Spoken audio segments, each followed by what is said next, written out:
कथा एठी दिन को दिन ए सरकार रे अपराधी माने केमिति बेधड़क हो जाउछंती। जो कथा केबे कान शुणी नथिबो से घटना आज ओडिशा बारंबार देखुची। से समय रे सरकार बाहास्पट मारुचंती सुभद्रा योजना एवं शक्तिश्री आप एमानकर सुभद्रा योजना शक्तिश्री आप केवल कागज कलम रे रही जाइछि, केवल सोशल मीडिया रे रही जाइछि, केवल मीडिया बाइट रे रही जाइछि।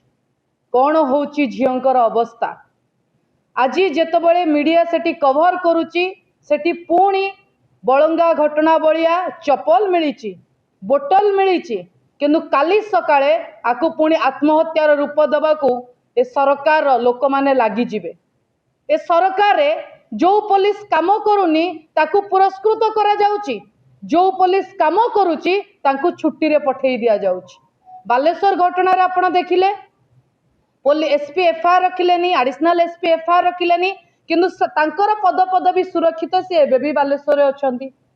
किंतु एस साइनी जी आईजी थिले, जी क्राइम ब्रांच आईजी जो दुईटा एवीपी पिलां को धरिले जेतबेले सरकारंकर मुह खोलिला मुखा खोली गला तांकू छुट्टी रे पठेई देले। आउ गोटे जी पुलिस रो घटना आपण देखिले केंद्रापड़ा रे बड़ भाई दुर्बसव अछंती तांको निर्वाचन मंडली रे सेठी मध्य आईआईसी एठी एफआईआर रखि नथिले तांको ऊपर एक्शन जीरो। एठी पुणी पुलिस बलंगा घटना रे आज कहले 3 जन दुर्बृत्त, काली कहले से आत्महुति देइछि, आत्महत्या करिछि। तेणु ए नाबालिक झीर तो किसी मानसिक चाप नथिबो, छोट झीटे खेली बुली पाठ पढ़ी जीवन काटिबा समय तार याकू आत्महत्यार रूप न देकी ए सरकार सब कथा सामना को आणंतु। जो भली भाव में अपराध बढ़ुची, महिला असुरक्षित हो पड़ी, आमे आउ थे कही रखा चाहूँ, अनुरोध करबोनी, तागिद करुचु। जो भली भाव में लोकंकर भरोसा ए सरकार तुटी सारी, आगामी समय रे साधारण जनता बिजु जनता दल सहित राजरास्ता को ओल्लई आपण को जवाब देवे।